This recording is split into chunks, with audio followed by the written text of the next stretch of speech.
Ya, selamat pagi teman-teman. Jadi ini saya ceritanya mau laporan pajak tahunan ya. Ini kan udah bulan Maret, udah di tanggal 8 Maret 2020. Nah, ini untuk mempermudah, takutnya pas saya lahir nanti malah error gitu kan, websitenya nggak bisa online. Kan seperti yang di fake kita ketahui ya, di fake tahunan ini kalau yang denda itu, kalau yang perorangan pribadi itu 100.000, kalau untuk yang lembaga itu 1 juta rupiah, jadi kan lumayan tuh, 100.000 men. Nah, jadi di situ tadi saya sempat nyoba-nyoba. Yang pertama sempat gagal teman-teman, jadi makanya ini saya record kenapa tadi saya gagal, biar nanti buat teman-teman jadi tahu kalau menemukan masalah kayak gini tuh bisa mengatasinya gitu kan. Jadi ternyata sangat gampang teman-teman ya. Jadi saya udah sampai akhir ya, udah sampai apa namanya, yang terakhir, yang tinggal ngirim aja gitu kan. Nah, udah nyampe sini sebentar. Ya, udah nyampe sini, udah nyampe yang terakhir. Udah mau kirim apa namanya? Nah, ini udah yang kirim SPT, ini kirim SPT. Udah minta kode verifikasi, lalu masuk ke email. Udah, nah udah masuk email ya, udah tinggal di copy. Nah, itu kode verifikasinya tak copy lalu di paste di kode verifikasi SPT, lalu NPM. Ternyata apa teman-teman? PPS SPT sebelumnya belum ada. Ya kan bingung kan? Soalnya dulu ini juga saya yang kedua kalinya yang isi SPT secara online. Nah, sebelumnya itu saya dibantu sama teman saya di Rita Mall gitu kan. Nah, ini saya nyoba sendiri gitu, ternyata gagal gitu kan. PPS SPT sebelumnya belum ada. Nah, otomatis kan bingung kan? Kayaknya nyoba-nyoba,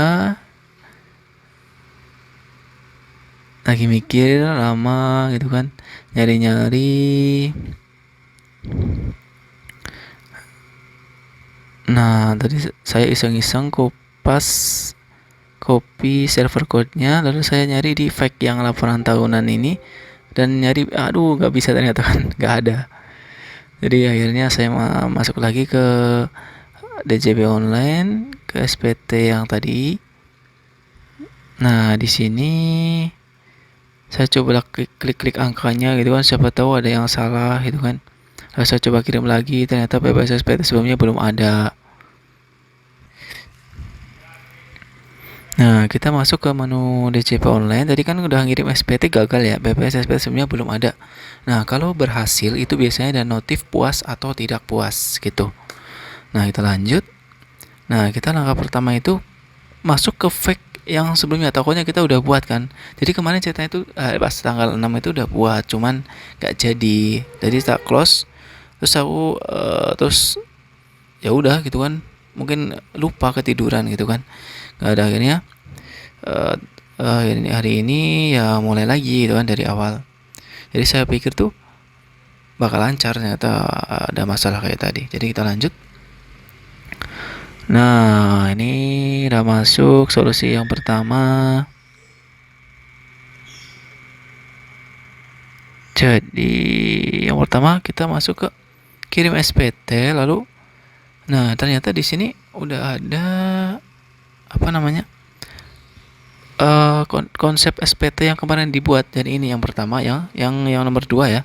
Jadi di sini pembetulannya yang 0 ini, yang 0 itu karena kita kemarin udah buat, dan tadi saya buat yang 0 itu nggak bisa. Jadi saya pikir pakai yang satu biar bisa, ternyata sampai akhir malah gagal kan.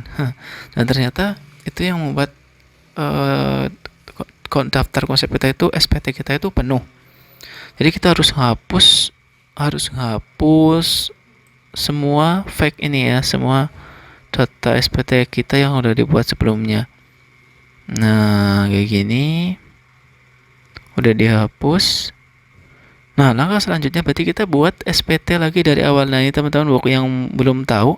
Jadi langkah awalnya itu kita pertama ya. Jadi Nah, sebelum masuk ke sini, ini kan kalau kita udah masuk ke menu DCP online ya, ini kita tinggal klik buat SPT. Tapi kalau yang dari awal, itu kita di sini, kita klik yang Everlink ini, logo Everlink ini, klik masuk nanti ke, ya, jadi nanti menunya kita kayak gini. Halamannya seperti ini. Jadi apakah Anda menjalankan usaha atau pekerjaan bebas? Saya jawab, tidak. Apakah Anda seorang suami atau istri yang menjalankan kewajiban perpajakan terpisah? Tidak. Apakah penghasilan bruto yang Anda peroleh selama 1 tahun kurang lebih dari 60 juta rupiah? Tidak. Iyalah. Udah masuk ke yang pertama, jadi tahapan udah selesai. Lalu kita mulai dari awal, tahun pajaknya 2019, SPPT-nya normal.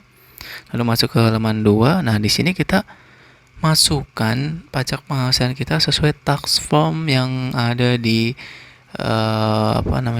gaji kita.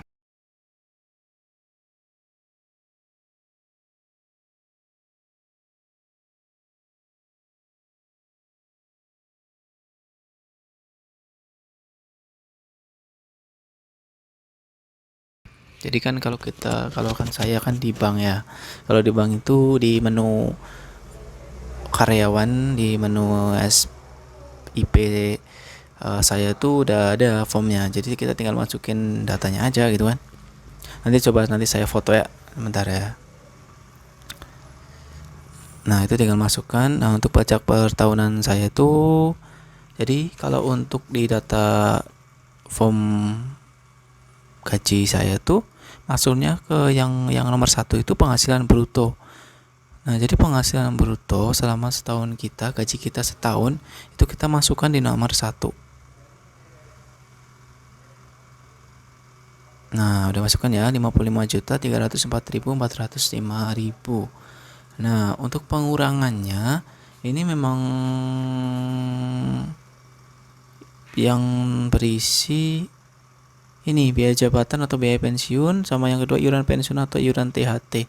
Nah, jumlah pengurangannya itu tadi 4.057.155. Dan untuk perhitungan netonya tadi di 54 juta. Dan jangan lupa teman-teman di sini. Nah, ini kan. Nah, jadi nanti penghasilan tidak kena pajak itu ini menyesuaikan loh, di otomatis sih kalau diklik. Kalau yang angka nomor 1 sama 2 diklik itu biasanya ini otomatis. Dan untuk penghasilan tidak kena pajak yang di kolom ini diisi sesuai keadaan kita ya. Jadi misalkan ada yang tidak kawin atau ada punya tanggungan 1 dan seterusnya. Nah, lalu kayak setelah itu dipastikan juga untuk nomor 7 itu nihil 0 ya. Nihilnya 0. Oke, lanjut.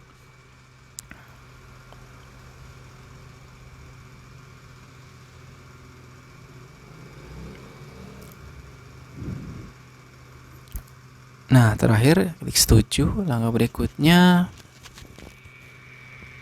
nah, minta kode lagi dari awal no kan, token udah dikirim. Lalu kita masuk lagi ke email, di kotak masuk, di Everlink kode verifikasi.